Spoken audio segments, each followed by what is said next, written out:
Ijtimoiy tarmoqlarda ikki nafar fuqaro yo'lning qatnov qismida bir-biri bilan janjallashayotganligi aks etgan video tarqalib, turli muhokamalarga sabab bo'lmoqda.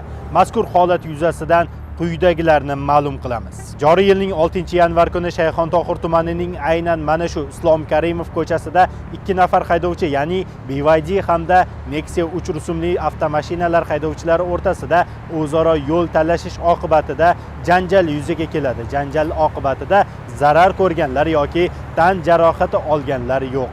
Sal tushunmovchilik yuzasidan yo'lda ketayotganimizda yo'l talashib bir-birimizga sal qo'pollik qilib qo'ydik. Qilgan ishimni noto'g'ri deb o'ylayman.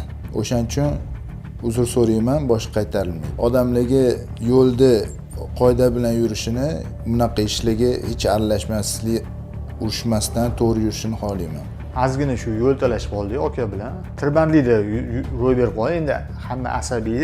Shunga ozgina o'sha tushuntirish maqsadida men tushundim.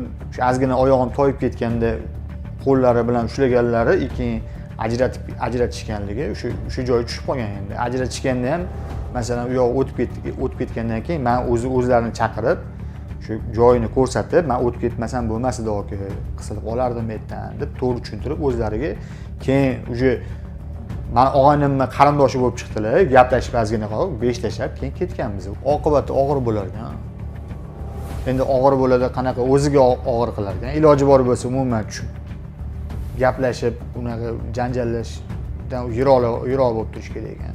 Qilgan ishimizdan pushaymonmiz. Ushbu holat yuzasidan fuqarolarning shaxsiy aniqlik kiritildi hamda ushbu fuqarolarga nisbatan O'zbekiston Respublikasi Ma'muriy javobgarlik to'g'risidagi kodeksining 183-moddasiga asosan hujjatlar rasmiylashtirildi va Shayxontohur tumani jinoyat ishlari bo'yicha sudga yuborildi. Ushbu fuqarolarga nisbatan jinoyat ishlari bo'yicha Shayxontohur tuman sudi tomonidan ma'muriy qamoq jazosi qo'llanildi. Hurmatli yo'lovchilar hamda haydovchilar, harakatlanish chog'ida har doim yo'l harakati qoidalariga amal qiling. Vaqtinchalik qiziqqonlik sababli butun hayotingizni barbod qilmang. Ogoh bo'ling.